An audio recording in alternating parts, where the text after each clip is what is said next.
அனைவருக்கும் வணக்கம். ஜாமக்கோல் பிரசன்னத்திலிருந்து நம்ம தெரிஞ்சுக்க முடியாததுன்று எதுவுமே கிடையாது.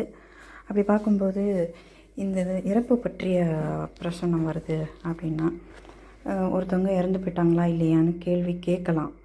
இல்லை காணாமல் போனவங்க உயிரோடு இருக்காங்களா அப்படின்ற மாதிரியான கேள்வி வரலாம். அப்படி இல்லைன்னா இறந்து போயிட்டாங்க, அவங்க எப்படி இறந்தாங்க அப்படின்ற கேள்வியும் வரலாம். சில பேர் நம்மளை டெஸ்ட் பண்ணுறதுக்காக கூட இறந்த நபருடைய ஜாதகத்தை கொடுத்து கம்முன்னு உட்காந்துட்ருப்பாங்க, இவன் கரெக்டாக சொல்கிறானா இல்லையான்னு பார்ப்போம் அப்படின்ட்டு. ஸோ அந்த மாதிரிலாம் இருக்கிறவங்களுக்கு நம்ம ஜாதகம் பார்க்கும்போது துல்லிதமாக பலன் சொல்லணும். நம்ம பாட்டுக்கு உதயாதிபதி ஆட்சியாக இருக்கார், 11 ஆட்சி இருக்குது, அப்படி இப்படின்னு நம்ம ஆட்சி உச்சத்தை மட்டும் பார்த்துனால ஒரு இந்த வேறு ஆங்கிளில் நம்ம பலன் சொல்லிக்கிட்டு இருந்தோம் அப்படின்னா இதே பிரசன்னத்துக்கு வேறு ஆங்கிளையும் நம்ம பலன் சொல்ல முடியும். அப்போ வேறு ஆங்கிளில் நம்ம அந்த முக்கியமான ஒரு விஷயத்தை நம்ம கோட்டை விட்டுட்டோம் அப்படின்னா நம்ம ஒரு நல்ல ஜோதிடர் அப்படின்னு பேர் எடுக்க முடியாது. நம்ம மேலே யாருக்கும் அப்புறம் நம்பிக்கை வராது. ஸோ இப்போ இறப்பு பற்றிய விஷயங்களை ஒருத்தவங்க இறந்து போயிட்டாங்களா, உயிரோடு இருக்காங்களா அப்படின்னு எந்த ஒரு ஜாதகம் வந்தாலுமே அதை ஃபஸ்ட்டு நம்ம அனாலிசிஸ் பண்ணணும். ஸோ அப்படி பார்க்குறதுக்கு ஒரு டிப்ஸ் தான் இந்த ஜாமக்கோல் பிரசன்னத்து வீடியோ. ஸோ இந்த வீடியோவில் நம்ம என்ன பார்க்குறோம், உதயம் கடக உதயமாக இருக்குது, உதயத்தில் உதயாதிபதி ஆட்சியாக இருக்கார். Okay, super. அடுத்து கவிப்பு 2ல் இருக்குது, உதயத்தையும் உதயாதிபதியும் கவிப்பு கழிச்சிக்கிட்டு இருக்கு. அடுத்து ஆருடம் 9ல் இருக்குது. ஸோ இதை வச்சு நம்ம என்ன சொல்ல முடியும், பட்டுன்னு பார்த்தா ஏதோ ஃபினான்ஷியல் ப்ராப்ளமா அப்படின்ற மாதிரி நம்ம ஃபஸ்ட் எடுத்தோடனே கேட்டுருவோம். இல்லை குடும்பத்தில் எதுவும் பிரச்சனையா அப்படின்ற மாதிரி நம்ம கேட்டுருவோம். ஆனால் இதில் நம்ம முக்கியமாக கவனிக்க வேண்டிய விஷயங்கள் நிறையா இருக்குது. கேள்வியே கேட்கலான்னா நம்ம 10 பார்ப்போம். சூரியன் உச்சமாக இருக்கார் அப்படிங்கிற 9ஆம் இடத்துல ஆருடம் 9ஆம் இடம்களை தந்தையாக இருக்கலாம்.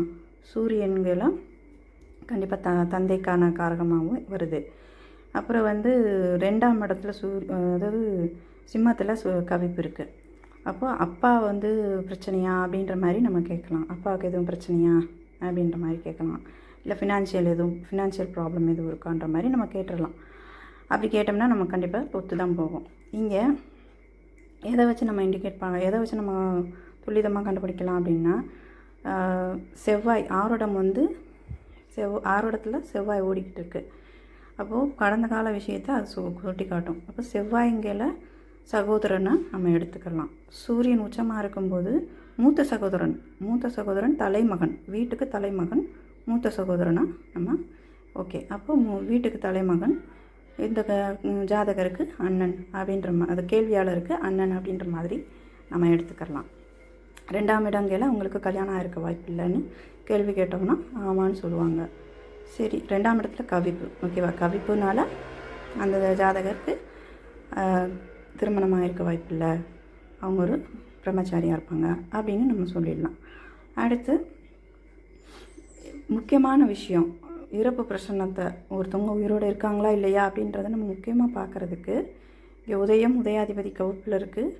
அண்டு முக்கியமாக குரு நீசத்தில் மாந்தியோடு இருக்குது.